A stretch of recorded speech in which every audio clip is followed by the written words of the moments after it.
Ezra Klein has been making the media rounds for his new book on abundance and is getting very little pushback, so we're going to give him a little bit of that here today. The tiniest little poke that he got came from the PodSave bros, who characterized some of the criticism that's coming his way from the left. But if you'll notice in this answer, he doesn't really address it. But let's roll this clip here. You mentioned some of the critique from the left. I'm sure you've read all of it. Or read most of it. I'm sure you've talked about the Zephyr Teach Out review of abundance. I wanted to get your reaction to one part of that because I think it summarizes a lot of the criticism on the left. I mean, you mentioned the Bernie side. There's also a Warren-esque critique as well. And she writes, I still can't tell after reading Abundance whether Klein and Thompson are seeking something fairly small bore and correct, we need zoning reform, or non-trivial and deeply regressive, we need deregulation, or whether there is room within Abundance for anti-monopoly politics and a more full-throated unleashing of American potential. Matt Brunig has a similar critique. He says it would be a huge mistake to sideline whatever focus there is on welfare state expansion and economic egalitarianism in favor of a focus on administrative burdens in construction. It's not a book about like monopolistic power practices and corporate concentration, so I get that.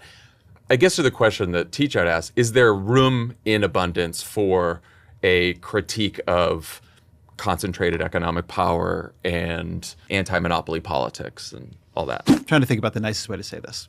My friends in the whole problem is oligarchy part of the party, and I believe a good part of our problems are oligarchy. But there are certain kinds of problems they're then willing to see and certain kinds they're not as willing to see. So in housing, I find a lot of them get obsessed with this idea that private investors are buying up a bunch of rental housing. And this is an extremely small part of the market right now and is just not the main problem in housing. But because it is the villain they are comfortable having, it is where they want to put their focus. Kamala Harris, I was very excited when she brought out her big plan to build 3 million units of housing, but her plan never would have achieved anything like it. It did have a big thing about trying to do something about this private investor buying up housing issue, though. So you can really get, I think, taken off the track. A thing I found like really interesting in Zephyr's review was that, is it something good and small like zoning reform? And like, try doing zoning reform if you think it's small, right? Or something bad like deregulation. Okay, interesting, right? Yeah. Deregulation is a word that I think shuts liberals down a bit. And it shouldn't. A lot of what we're pointing out in the book is that the player that is often most regulated is not the market, it's the government itself. If you want to understand why the government can't build public housing effectively, I mean, in many ways, the federal government building public housing is now functionally illegal. It's been regulated out of possibility. If you want to know why we didn't build California high-speed rail, if you want to know why it's so expensive to build affordable housing in a lot of liberal jurisdictions when you trigger public money, it is because of the regulations we put on government. Now, one of the key arguments in Ezra's book is that liberals have kind of wrapped the government, tied the government up with too much regulation, and that's keeping it from allowing the abundance to flow. And one of the tentpole case studies that he uses in the book is the billions that were appropriated by Congress to lay out rural broadband and the lack of any rural broadband resulting from that.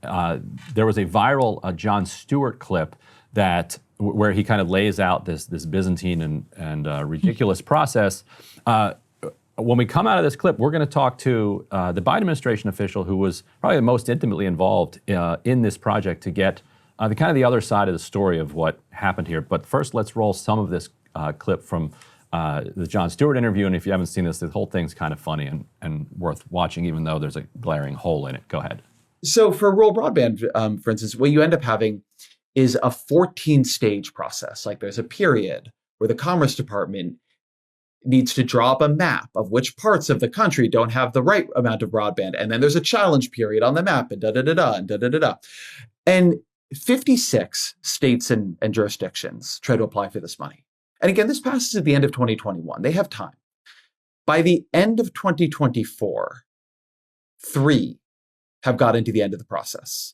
They were trying. Three of these 56. Yes.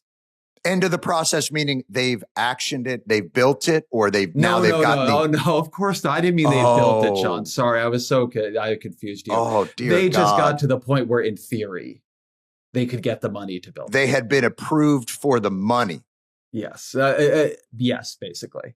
Okay, so we have a running kind of series on this program where we try to treat our viewers like adults, and so we're going to do that today. And so we're joined by Bharat Ramamurthy, who was a top Biden administration economic policy official, deputy director of NED, is that NEC? Yep. NEC. And to contextualize you in the spectrum, kind of a Warrenite, like former Elizabeth Warren person, and one of the people that Wall Street would be angry at the Biden for saying, you're ruining what should be a glorious administration by bringing in all these people who are so skeptical of corporate power and being so rude to us.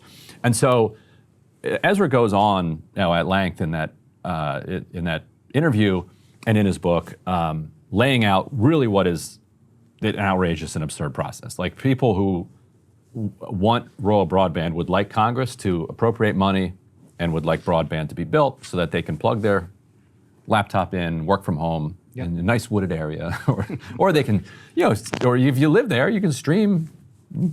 People want the damn broadband. Exactly. Then they didn't get it.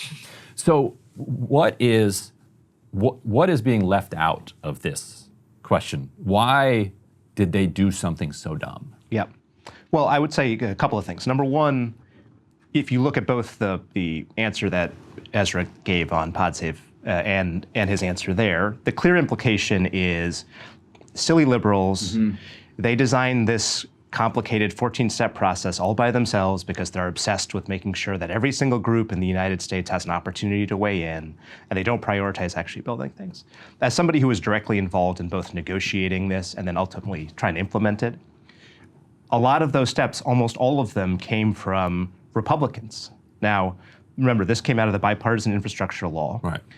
You needed 60 votes in the Senate to get that through, so you needed to work with Republicans in order to get the bill passed. And because Manchin and Sinema insisted on pulling it out of reconciliation. Exactly. For those who remember that whole process, Right. they pulled the reconciliation would have meant 50 votes. Democrats do it on their own.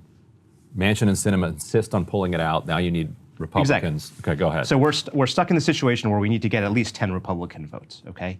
And where did those specific steps come from? For example, Ezra pointed out, you needed to complete this map, not actually the Commerce Department. The FCC had to complete a map which says, here's where broadband is and isn't in the entire United States of America. We told them, look, it's going to take at least 18 months for the FCC to complete this map. It's a complicated process to literally figure out whether every location in the United States has broadband or not.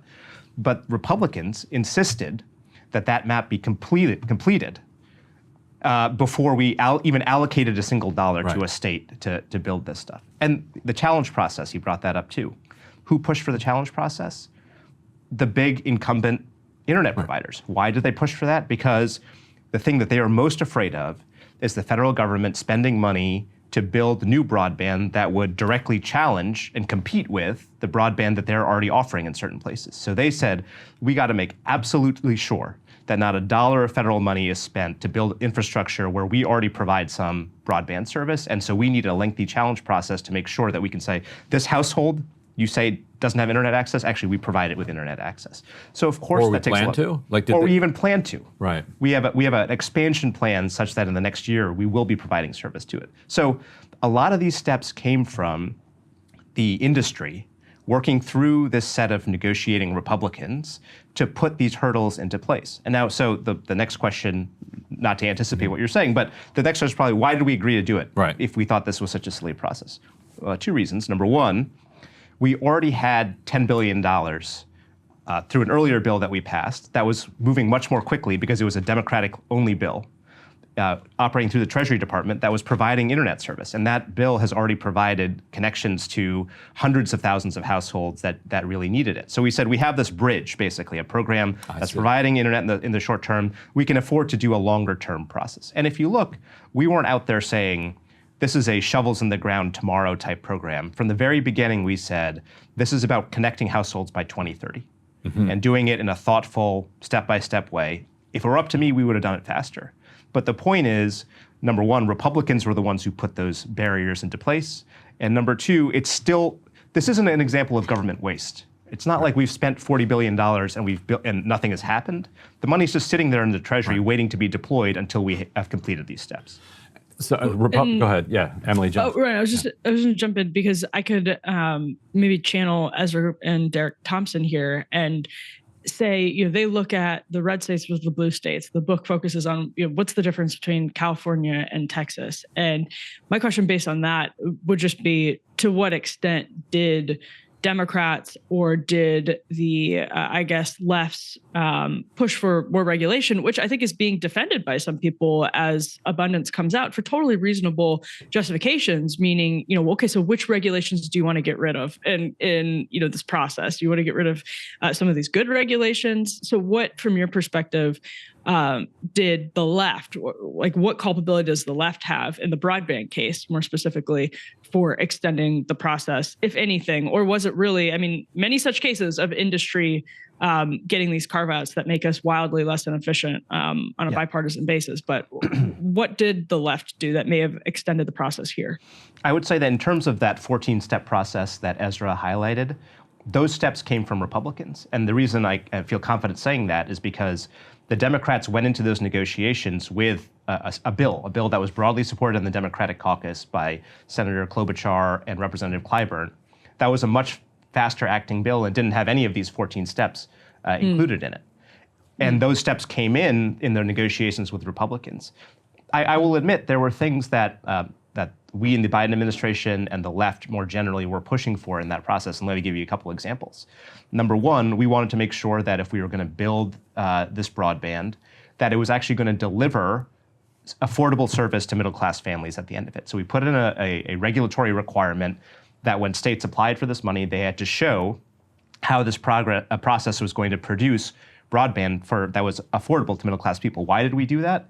Because we had stories from across the country, especially at the state level, where states had spent a lot of money trying to build out broadband to rural areas, and the broadband got built. And then what ended up happening, these are by definition areas where there's only a single provider. So they were charging $150, $200, $250 a month for service. How useful is that to people? Either pay or you don't get it. Yeah, and how useful is that to people if you spent a bunch of taxpayer dollars to build out broadband and then people can't really afford it? So this was actually pushed for by Jon Tester, not exactly a hero of the left, because he had this experience in Montana trying to serve a lot of rural households. So that requirement came in. And of course, that's going to take a little bit of extra time, and it's going to take a little bit of extra process for states and for working with their private sector partners to say, here's our actual plan for making sure that a family that makes $45,000 a year can afford this service. But to me, there's no point in building out infrastructure if people can't afford it at the end of the day and actually use it. So I'm not going to say that there's nothing that we put into it, but in terms of the length of time that it took to get from step one to the end, almost all of those steps came from the Republican negotiators. And when we say Republican negotiators, we're really talking about the cable and the ISPs, the internet providers. Yeah, I mean, look, I don't want to. Yes, a lot of it, especially the stuff about the challenge process, was because of corporate interests wanting to make sure that we didn't, quote unquote, overbuild. That's the term that they use. Because they're very concerned about waste of taxpayer dollars. Right, exactly. Yeah. Which, by the way, is interesting as Republicans become dominant in rural America, right? Like that's a fairly interesting political dynamic as well, that there's still, Republican politicians are still overly responsive to that industry. Completely. Yeah, but the other thing is that, look, as I said, there's a lot of examples in West Virginia, in Montana, in Maine, of states trying to build out broadband, and it didn't actually produce usable broadband for people. And the thing is, once you put a little bit of money into it and you start building it out, and then let's say they don't complete the project, they really have you over a barrel. Right. Because they're going to say, don't you want to give us another $10 million to actually complete this thing at this point, right? And so a lot of these folks were burned by efforts at the state level. So I want to give them some credit and say they were actually focused in some cases on, let's make sure that we think about this and do it efficiently at the end of the day. And I think that sort of gets into the broader abundance debate, right? Because sometimes efficiency means fast. I agree with that. But the same folks who will say, let's do this as quickly as possible, will come back a year later and say, why did you waste so much money? Right. Because you went so fast. So the abundance argument from Ezra and Derek Thompson zeroes in a lot on housing, because I think that's the place where you can really kind of nail some of these NIMBYs who are just throwing up obstacles because they legitimately don't want something built right near where they live. But then he extends that to the whole country and to other policies without explaining how those are similar similar situations and never talking about the role of corporate power and corporate and what is effectively corruption. Like, it's not Democrats, and when they're drawing this bill, were not stupid, they were corrupt. And Republicans were not dumb. They didn't not know what was going to happen here. They were taking money from corporations who had a vested interest in having this play out in a certain way. Have you seen other instances of the way that corporate power and corporate concentration contort and distort policymaking and make it look like and produce regulations that the public is like, God, stupid liberals, but they're actually designed by corporations to protect their own monopolies? Absolutely. And look, any other examples? I'm more familiar with the federal level because that's where I've spent my life in policymaking. And I don't want to deny the idea that, especially at the state level, there's lots of barriers that are imposed, and maybe a lot of them come from sort of liberal housing, interests. Sure. Yeah. But look, on housing in particular, let me just make a point. If the issue is as in that PodSafe clip, you want to do zoning reform. As you said, I worked for Senator Warren. We wrote a big comprehensive housing bill and introduced it in 2018, so a long time ago. And a key part of that was federal money for new housing, but a big pot of money for zoning reform. Basically a race to the top process that said any state or any locality that changes zoning requirements gets access to this big pot of money, and they can use it to build new parks and roads and whatever. And so that's been on our radar and something we've been pushing for a long time. I think the question is, are they talking about more than that? And let's think about what those barriers are. Are we talking about labor laws that, prevailing wage laws, Davis-Bacon, child labor laws? We could build a lot faster if we allowed 14-year-olds to work. Is that something that we should be in favor of? Environmental protections, are we going to be more willing to accept dirty water or polluted air because we want to build faster? I think those are the actually hard questions, and it's not clear to me what their answer is on those types of questions. To your point, at the federal level, in almost every instance, the actor that is slowing down the government from acting is a corporate interest. There's this thing called the Administrative Procedures Act. It basically governs how the federal government can issue new guidelines and rules. And the way it works is that you have to issue, if you're trying to do something, you have to issue something, a proposed rule. You give the public an opportunity to comment on it. The agency has to come back and respond to those comments and make sure they incorporate those comments into whatever their final rule is. And if you don't, you can get sued. Who are the people who are submitting comments saying this goes too far, this is too quick, this is inefficient? Almost always corporate interests and their lobbyists. Regular people like you and me aren't sitting there looking at the Federal Register and submitting a 25-page comment on a potential rule. And who is it who's suing the government, saying you didn't quite follow our comments and therefore you should stop doing this rule? It's corporate interests, time after time. So I agree with the broader project of abundance here. I would love for the government to move more quickly. I would love to build more housing, more energy, everything. But we should be clear-eyed about what it is that stops that from happening, at least at the federal level. And more often than not, it's incumbent corporate interests who like things the way that they are right now. Sure. Well, go ahead, Emily. Well, yeah, I was just going to say, I think sometimes, this is actually something that is missing on the right a lot, which is this obvious reality that corporations sometimes will push for regulations. There was a point where Facebook came out totally in favor of Section 230 because they knew they could handle the regulatory burden of Section 230 in ways that any other potential competitors, not really that they have potential competitors, but hypothetically, could not handle. And so I think that's true. I just wonder if you think that the left is sometimes overly responsive to those pushes from corporations because there's a habitual, reflex to say, well, yes, it's appropriate for the government to step in. And then they just kind of stack up on top of each other in ways that are inefficient. I don't know. I'm just curious to genuinely what you think about that. Look, I don't want to make it seem like I'm trying to absolve the left from culpability here. There is, I can think of a handful of instances in my personal experience where there is a bit of an obsession over doing the process right. I think people think of themselves, on the left, think of themselves as the good government people, the people who want government to work.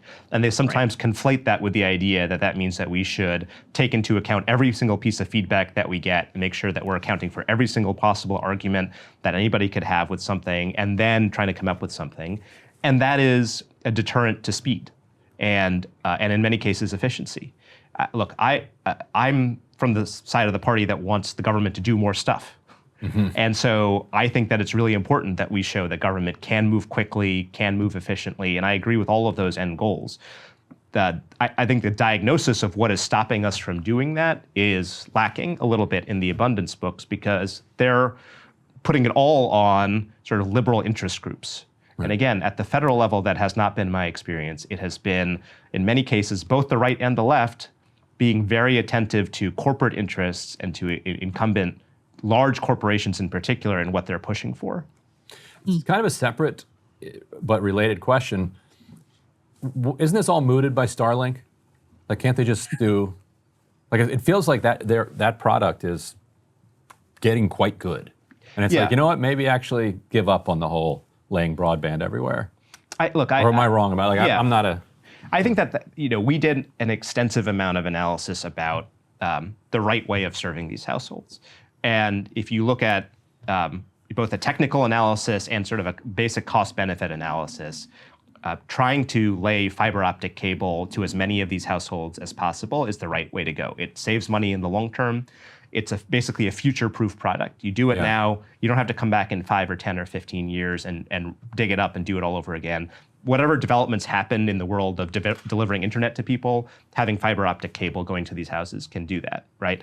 Now, Starlink, sure, it is a pretty effective product, but number one, it hasn't been shown to be able to consistently deliver the kinds of speeds that you need to do what you talked about. Stream video, do telemedicine, all the stuff that we actually want to do to make sure that rural communities are fully linked into the economy.